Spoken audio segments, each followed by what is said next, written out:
Mga eskwelahan sa syudad ni Naga na nagkukondusir na nin face-to-face classes, posibleng madugangan pa sa masunod na semana. Uyan report ni Rosie Nieva.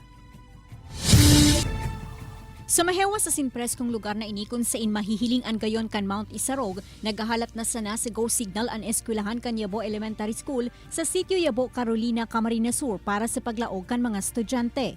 Ana sambitan ng eskwelahan kaya, ansaro sa mga bagong eskwelahan sa syudad ni Naga na pigrekomendar kan DepEd Naga na makabali na sa limited face-to-face classes. Sigon sa OIC Principal na si Elizabeth Macaraig, preparado na subuot sindasin ang pagtugot kan DepEd na sana talaga ang pigahalat ninda. Dakulang agyat man sa apat na paratukdo ang pagkapot sa tigduruwang grade level, huli tabukas na ini para sa grade 1 to 6 kung sa inlabi sa 160 mga estudyante ang nagpa-enroll. Katakod ka ini daiman mapugulan ni Macaraig ang sa iyang kaugmahan sa pagbubukas na kanasambitan ng eskwelahan na di pa sana nahahaloy poon kan matapos ng ipatugdok.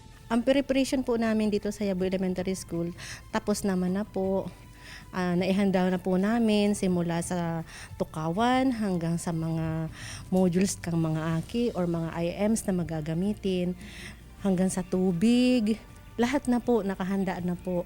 Mientras tanto, apwera sa Yabo Elementary School, nasa 10 iba pang eskwelahan ang piglalaoman kan DepEd Naga na maaprubahan para sa pagkondusir nin face-to-face classes. Kung marurumduman kaya, nasa 21 ng mga eskwelahan na ang enot ng pigtugutan kan DepEd para sa face-to-face classes sa syudad. Katakod ka ini, sa masunod na simana, posible subuot na madugangan na ang mga ini. Igwa na kami ng 21 public schools na naaprubahan. Ongoing na po ang sendang limited face-to-face classes. And then 14 na private schools. And then, igwa kaming na-submit na ngunyan lang na pighahalat may ang resulta. Garo additional 13 public schools.